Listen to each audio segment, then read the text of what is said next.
समर्पित कंदा त तव्हांखे लाल साईं सागर भरे ॾींदो ऐं सागर अहिड़ो हूंदो कि कॾहिं खुटंदो कोन।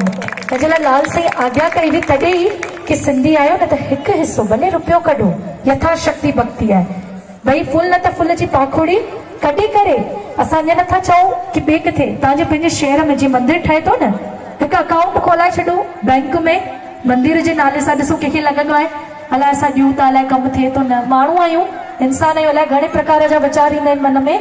त चवण जो मक़सदु ईअं आहे,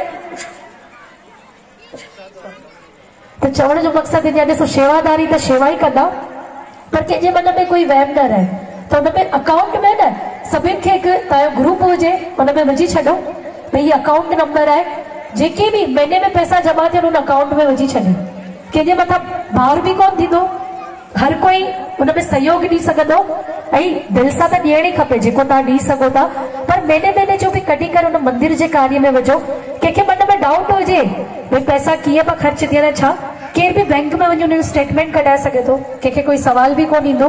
त चवण जो मक़सदु आहे कि मिली करे कोशिश कंदासीं न त कोई वॾी ॻाल्हि कोन्हे मंदिर ठाराइण, ऐं कराइण वारा त लाल साईं असां केरु आहियूं करण वारा।